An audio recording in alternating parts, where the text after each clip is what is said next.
أعوذ بالله من الشيطان الرجيم. بسم الله الرحمن الرحيم. لن تنالوا البر حتى تنفقوا مما تحبون وما تنفقوا من شيء فإن الله به عليم. كل الطعام كان حلا لبني إسرائيل إلا ما حرم إسرائيل على نفسه من قبل أن تنزل التوراة. قل فأتوا بالتوراة فاتلوها إن كنتم صادقين.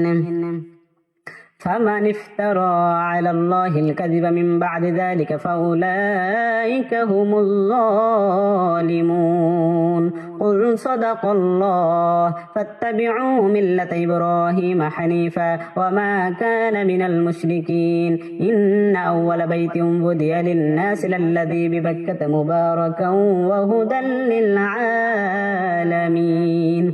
فيه آيات بينات مقام إبراهيم ومن دخله كان آمنا ولله على الناس حج البيت من استطاع إليه سبيلا ومن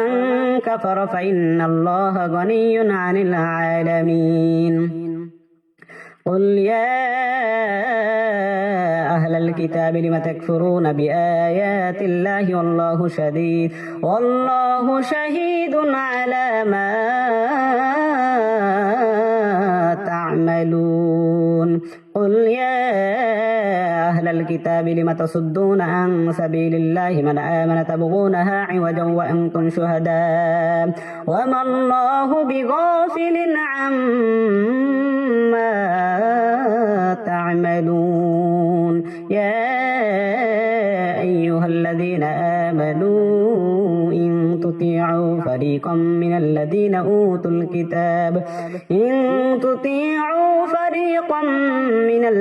أوتوا الكتاب يردوكم بعد إيمانكم كافرين. وكيف تكفرون وأنتم تتلى عليكم آيات الله وفيكم رسوله ومن يعتصم بالله فقد هدي إلى صراط مستقيم. يا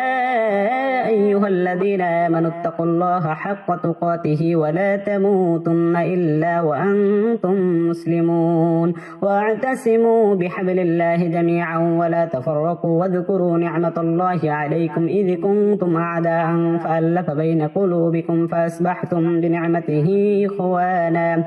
وكنتم على شفا حفرة من النار فأنقذكم منها. كذلك يبين الله لكم آياته لعلكم تهتدون. ولتكن منكم أمة يدعون إلى الخير ويأمرون بالمعروف وينهون عن المنكر وأولئك هم المفلحون. ولا تكونوا كالذين تفرقوا واختلفوا من بعد ما جاءهم البينات وأولئك لهم عذاب عظيم. يوم تبيض وجوه وتسود وجوه فأما الذين اسودت وجوههم أكفرتم بعد إيمانكم فذوقوا العذاب بما كنتم تكفرون. وأما الذين بيضت وجوههم ففي رحمة الله هم فيها خالدون. تلك آيات الله نتلوها عليك بالحق وما الله يريد ظلما للعالمين.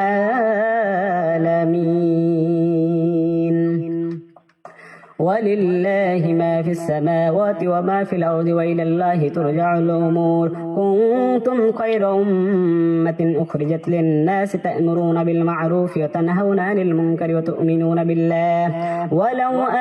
آمن أهل الكتاب لكان خيرا لهم منهم المؤمنون وأكثرهم الفاسقون. لن يضروكم إلا أذى وإن يقاتلوكم يولوكم الأدبار ثم لا ينصرون ضربت عليهم الذلة أينما ثقفوا إلا بحبل من الله وحبل من الناس وباءوا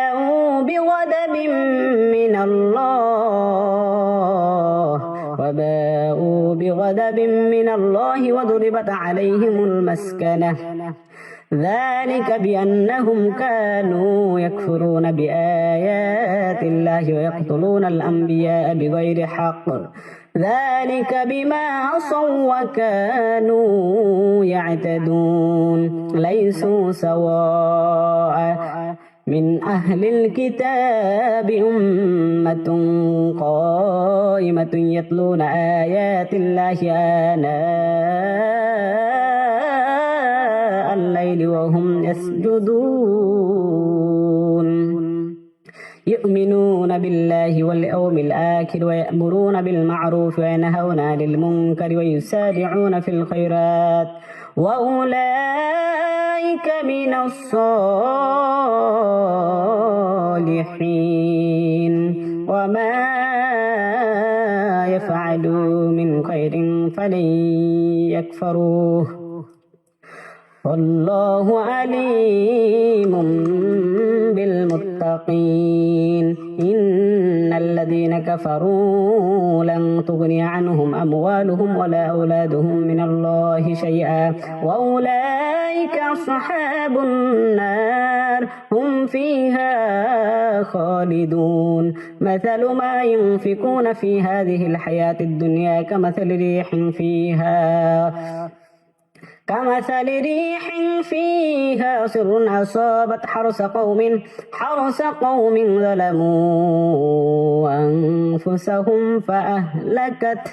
وما ظلمهم الله ولكن أنفسهم يظلمون يا أيها الذين آمنوا لا تتخذوا بطانة من دونكم لا يألونكم خبالا ودوا ما عنتم قد بدت البغضاء من أفواههم وما تخفي صدورهم أكبر قد بينا لكم الآيات إن كنتم تعقلون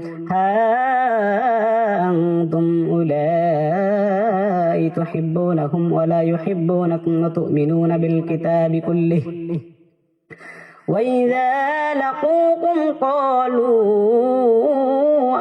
آمنا وإذا خلوا عدوا عليكم الأنامل من الغيظ قل موتوا بغيظكم إن الله عليم بذات الصدور إن تمسسكم حسنة تسؤهم وإن تصبهم سيئة يفرحوا بها وإن تصبروا وتتقوا لا يضركم كيدهم شيئا إن الله بما يعملون محيط وإذ غدوت من أهلك تبوئ المؤمنين مقاعد للقتال والله سميع عليم إذ همت طائفتان منكم أن تفشلا والله وليهما وعلى الله فليتوكل المؤمنون ولقد نصركم الله ببدر وأنتم أذلة فاتقوا الله لعلكم تشكرون إذ تقول للمؤمنين ألن يكفيكم أن يمدكم ربكم ب3,000 من الملائكة منزلين بلى إن تصبروا وتتقوا ويأتوكم من فورهم هذا يمددكم ربكم ب5,000 من الملائكة مسومين وما جعله الله إلا بشرى لكم ولتطمئن قلوبكم به وما النصر إلا من عند الله العزيز الحكيم ليقطع طرفا من الذين كفروا ويقبضهم فينقلبوا خائبين ليس لك من الأمر شيء أو يتوب عليهم أو يعذبهم فإنهم ظالمون ولله ما في السماوات وما في الأرض يغفر لمن يشاء ويعذب من يشاء والله غفور رحيم يا أيها الذين آمنوا لا تأكلوا الربا أضعافا مضاعفة واتقوا الله لعلكم تفلحون واتقوا النار التي أعدت للكافرين وأطيعوا الله والرسول لعلكم ترحمون وسارعوا إلى مغفرة من ربكم وجنة عرضها السماوات والأرض أعدت للمتقين الذين ينفقون في السراء والضراء والكاظمين الغيظ والعافين عن الناس والله يحب المحسنين والذين إذا فعلوا فاحشة أو ظلموا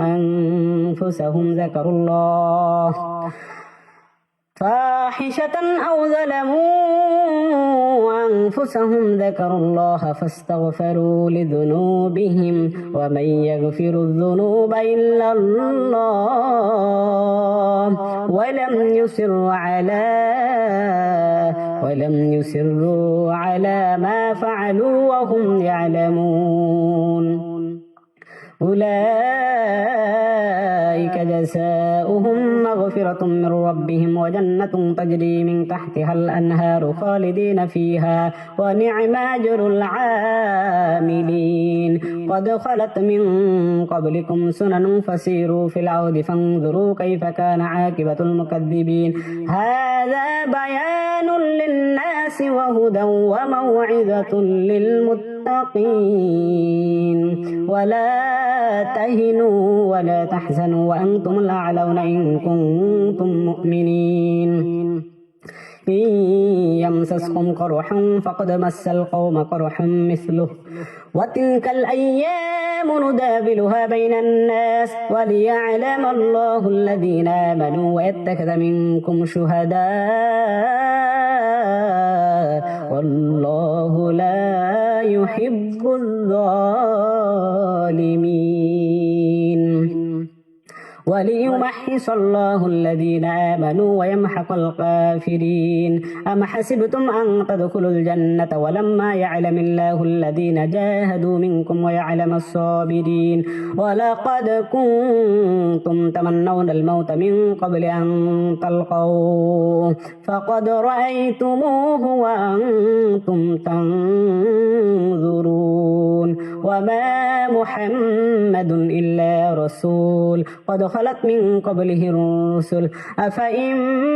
مات أو قتل انقلبتم على أعقابكم ومن ينقلب على عقبيه فلن يضر الله شيئا وسيجزي الله الشاكرين وما كان لنفس أن تموت إلا بإذن الله كتابا معجلا ومن يرد ثواب الدنيا نؤته منها ومن يرد ثواب الآخرة نؤته منها وسنجزي الشاكرين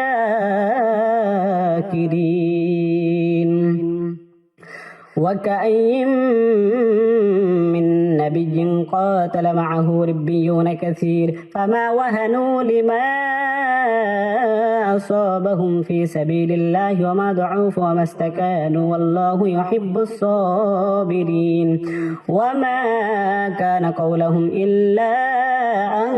قالوا ربنا اغفر لنا ذنوبنا وإسرافنا في أمرنا وثبت أقدامنا وانصرنا على القوم الكافرين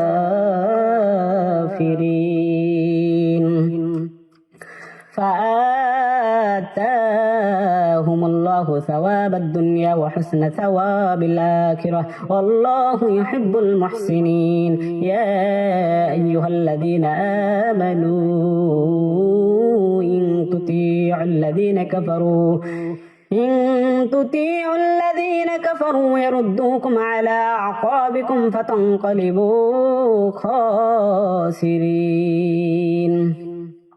بل الله مولاكم وهو خير الناصرين سنلقي في قلوب الذين كفروا الرعب بما أشركوا بالله ما لم ينزل به سلطانا ومأواهم النار وبئس مثوى الظالمين ولقد صدقكم الله وعده إذ تحسونهم بإذنه حتى إذا فشلتم وتنازعتم في الأمر وعصيتم من بعد ما أراكم ما تحبون منكم من يريد الدنيا ومنكم من يريد الآخرة ثم صرفكم عنهم ليبتليكم ولقد عفا عنكم والله ذو فضل على المؤمنين إذ تسعدون ولا تلعون على أحد ورسول يدعوكم في أخراكم فأثابكم غما بغم لكي لا تحزنوا على ما فاتكم ولا ما أصابكم والله خبير بما تعملون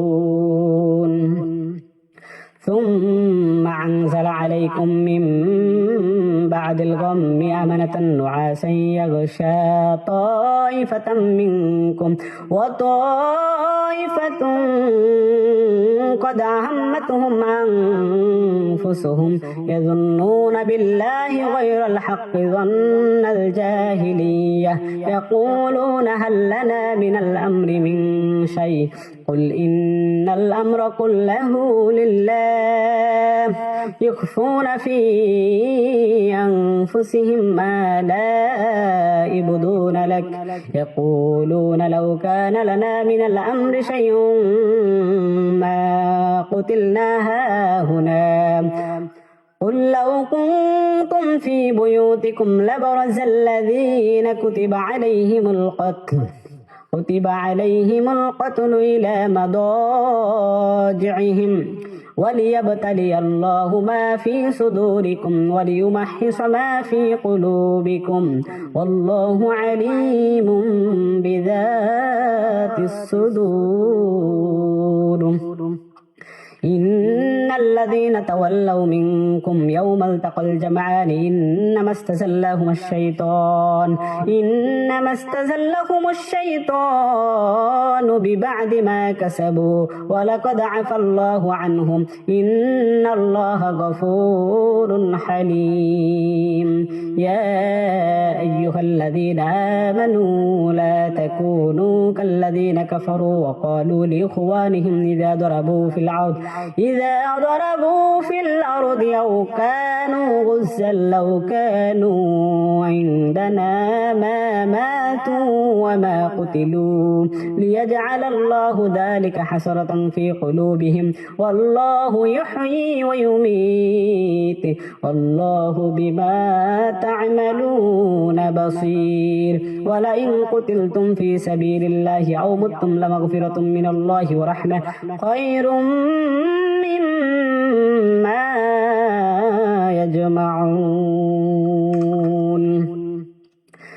ولئن متم أو قتلتم لإلى الله تحشرون فبما رحمة من الله لنت لهم ولو كنت فظا غليظ القلب لانفضوا من حولك فاعف عنهم واستغفر لهم وشاورهم في الأمر فإذا عزمت فتوكل على الله إن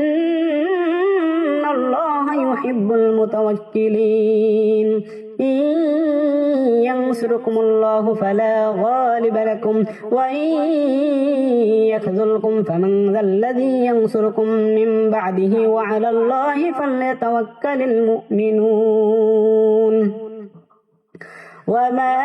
كان لنبي لنبي أن يغل ومن يغل ليأتي بما غل يوم القيامة ثم توفى كل نفس ما كسبت وهم لا يظلمون أفمن اتبع رضوان الله كمن باء بسخط من الله ومأواه جهنم وبئس المصير هم درجات عند الله والله بصير بما يعملون لقد من الله على المؤمنين إذ بعث فيهم رسولا من أنفسهم يتلو عليهم آياته ويزكيهم ويعلمهم الكتاب والحكمة وإن كانوا من قبل لفي ضلال مبين أولما أصابتكم مصيبة قد أصبتم مثليها قلتم أن هذا قل هو من عند أنفسكم إن الله على كل شيء قدير وما أصابكم يوم التقى الجمعان فبإذن الله وليعلم المؤمنين وليعلم الذين نافقوا وقيل لهم تعالوا قاتلوا في سبيل الله أو ادفعوا قالوا لو نعلم قتالا لاتبعناكم هم للكفر يومئذ أقرب منهم للإيمان يقولون بأفواههم ما ليس في قلوبهم والله أعلم بما يكتمون الذين قالوا لإخوانهم وقعدوا لو طاعون ما قتلوا قل فادرءوا عن أنفسكم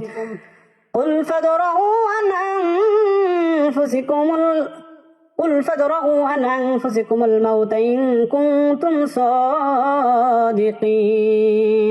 ولا تحسبن الذين قتلوا في سبيل الله أمواتا بل أحياء عند ربهم يرزقون فرحين بما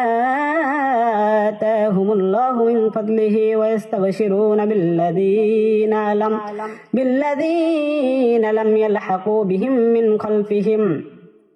من خلفهم ألا خوف عليهم ولا هم يحزنون يستبشرون بنعمة من الله وفضل وأن الله لا يضيع أجر المؤمنين الذين استجابوا لله والرسول من بعد ما أصابهم القرح للذين أحسنوا منهم واتقوا أجر عظيم الذين قال لهم الناس إن الناس قد جمعوا لكم فاخشوهم فزادهم إيمانا إن الناس قد جمعوا لكم فاخشوهم فزادهم إيمانا وقالوا حسبنا الله ونعم الوكيل فانقلبوا بنعمة من الله وفضل لم يمسسهم سوء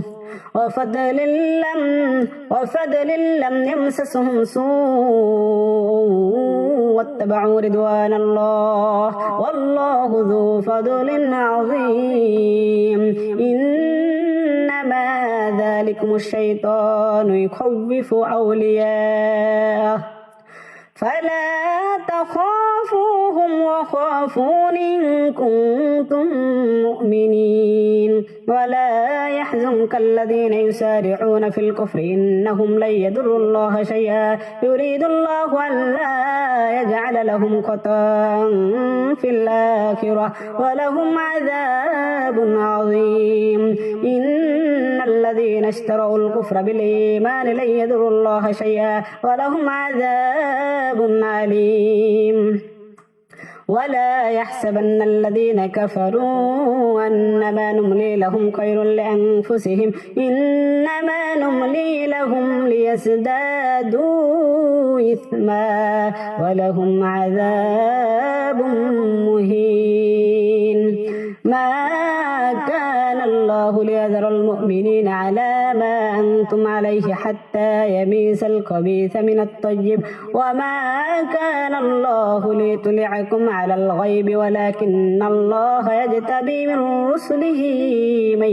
يشاء فآمنوا بالله ورسوله وإن تؤمنوا وتتقوا فلكم أجر عظيم. ولا يحسبن الذين يبخلون بما آتاهم الله من فضله هو خير لهم بل هو شر لهم سيطوقون ما بخلوا به يوم القيامة ولله ميراث السماوات والأرض والله بما تعملون خبير. لقد سمع الله قول الذين قالوا إن الله فقير ونحن أغنياء سنكتب ما قالوا وقتلهم الأنبياء بغير حق ونقول ذوقوا عذاب الحريق ذلك بما قدمت أيديكم وأن الله ليس بظلام للعبيد. الذين قالوا إن الله عهد إلينا ألا نؤمن لرسول حتى يأتينا بقربان تأكله النار قل قد جاءكم رسول من قبل بالبينات وبالذي قلتم فلم قتلتموهم إن كنتم صادقين فإن كذبوك فقد كذب رسل من قبلك جاءوا بالبينات والزبر والكتاب المنير كل نفس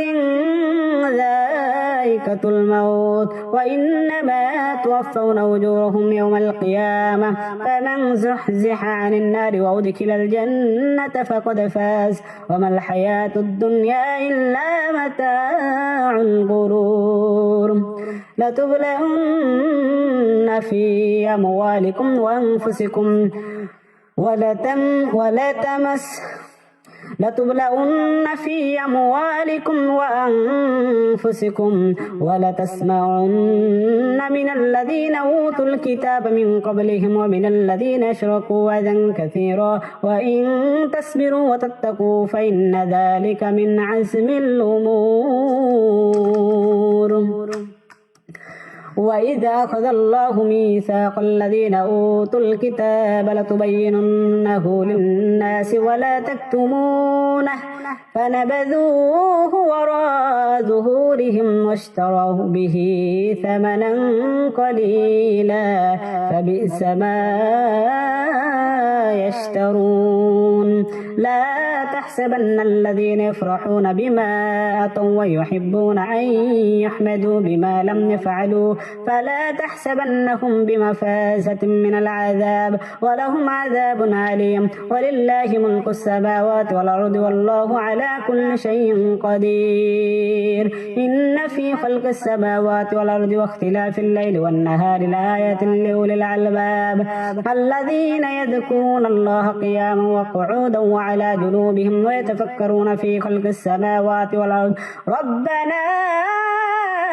ما خلقت هذا باطلا سبحانك فقنا عذاب النار. ربنا إنك من تدخل النار فقد أخزيته وما للظالمين من أنصار. ربنا إننا سمعنا مناديا ينادي للإيمان أن آمنوا بربكم فآمنا ربنا فاغفر لنا ذنوبنا وكفر عنا سيئاتنا وتوفنا مع الأبرار. ربنا وآتنا ما وعدتنا على رسلك ولا تخزنا يوم القيامة إنك لا تخلف الميعاد فاستجاب لهم ربهم أني لا أضيع عمل آمل منكم من ذكر أو أنثى بعدكم من بعد فالذين هاجروا وأخرجوا من ديارهم وأوذوا في سبيلي وقاتلوا وقتلوا لأكفرن عنهم سيئاتهم ولأدخلنهم جنات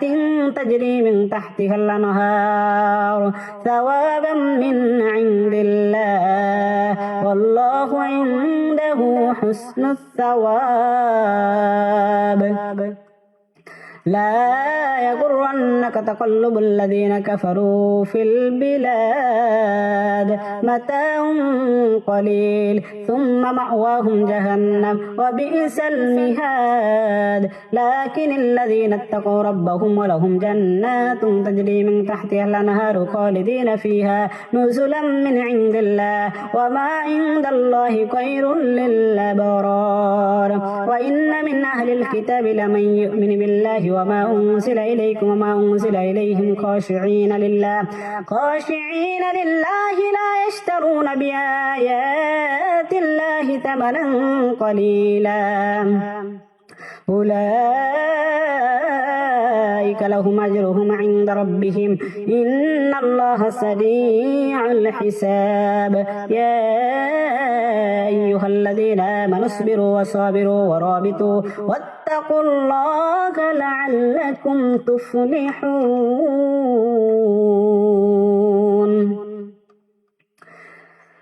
بسم الله الرحمن الرحيم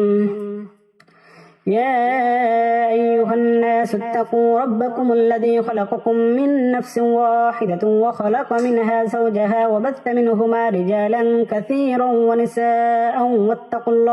واتقوا الله الذي تساءلون به والأرحام إن الله كان عليكم رقيبا وآتوا اليتامى أموالهم ولا تتبدلوا الخبيث بالطيب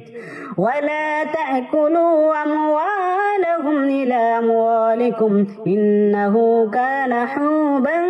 كبيرا وإن خفتم ألا تقسطوا في اليتامى فانكحوا ما طاب لكم من النساء مثنى وثلاث ورباع فإن خفتم ألا تعدلوا فواحدة أو ما ملكت أيمانكم ذلك أدنى ألا تعولوا وآتوا النساء صدقاتهن نحلة فإن تبن لكم عن شيء منه نفسا فكلوه هنيئا مريئا ولا تؤتوا السفهاء أموالهم التي جعل الله لكم قياما وارزقوهم فيها واقسوهم وقولوا لهم قولا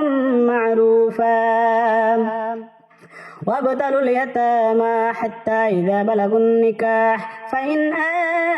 آنستم منهم رشدا فادفعوا إليهم أموالهم ولا تأكلوها إسرافا وبدارا أن يكبروا ومن كان غنيا فليستعفف ومن كان فقيرا فليأكل بالمعروف فإذا دفعتم إليهم أموالهم فشهدوا عليهم وكفى بالله حسيبا للرجال نصيب مما ترك الوالدان والأقربون وللنساء نصيب مما ترك الوالدان والأقربون مما قل منه أو كثر نصيبا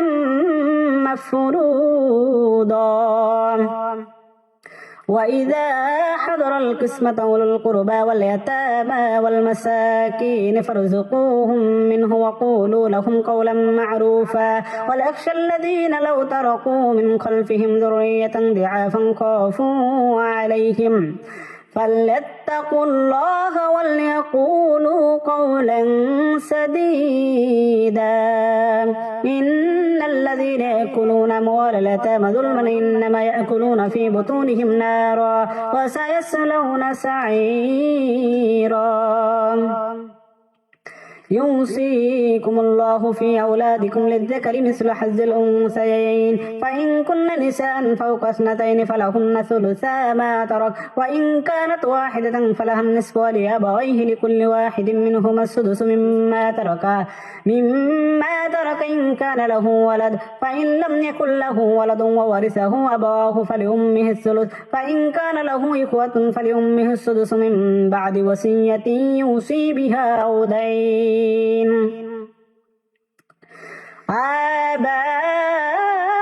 آباؤكم وأبناؤكم لا تدرون أيهم أقرب لكم نفعا فريضة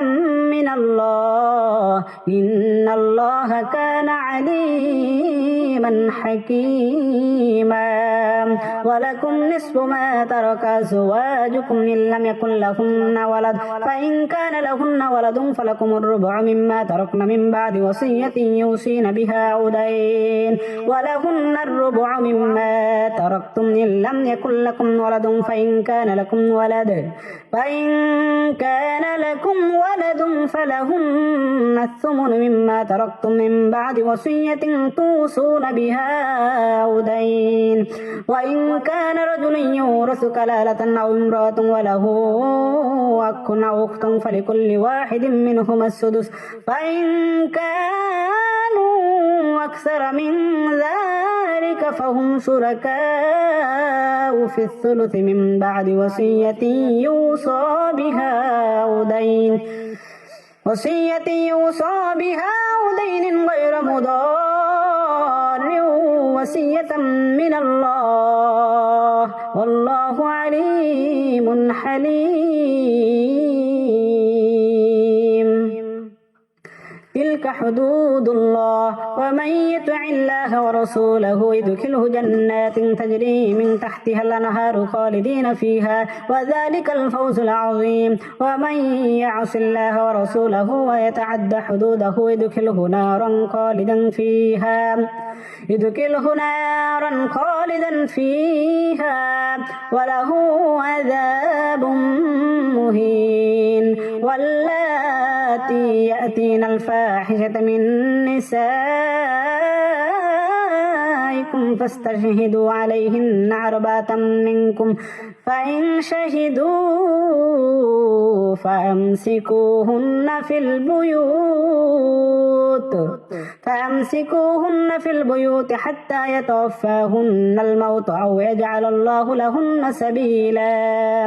واللذان يأتيانها منكم فعاذوهما فإن تابا وأصلحا فأعرضوا عنهما إن الله كان توابا رحيما.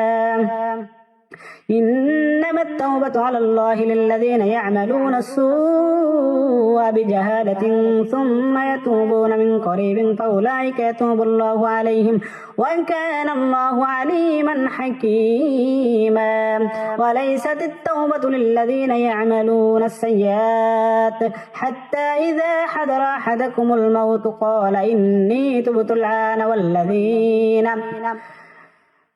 وللذين يموتون وهم كفار أولئك أعتدنا لهم عذابا أليما. يا أيها الذين آمنوا لا يحل لكم أن ترثوا النساء كرها ولا تعدلوهن ليذهبوا ببعض ما آتيتموهن إلا أن يأتين بفاحشة مبينة وعاشروهن بالمعروف فإن كرهتموهن فعسى أن تكرهوا شيئا ويجعل الله فيه خيرا كثيرا. وإن أردتم استبدال زوج مكان زوج وآتيتم إحداهن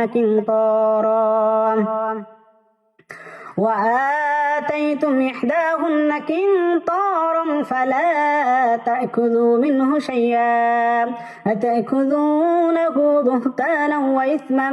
مبينا. وكيف تأخذونه وقد أفضى بعضكم إلى بعض وأخذنا منكم ميثاقا غليظا ولا تنكحوا ما نكح آباؤكم من النساء إلا ما قد سلف إنه كان فاحشة ومقتا وساء سبيلا حرمت عليكم أمهاتكم وبناتكم وأخواتكم وعماتكم وخالاتكم وبنات الأخ وبنات الأخت وبنات الأخت وأمهاتكم اللاتي يرضعناكم وأخواتكم من الرضاعة وأمهات نسائكم وربائكم اللاتي في حجوركم من النسائكم اللاتي دخلتم بهن فإن لم تكونوا دخلتم بهن فلا جناح عليكم وحلائل أبنائكم الذين من أصلابكم وأن تجمعوا بين الأختين إلا ما قد سلف إن الله كان غفورا رحيما صدق الله العظيم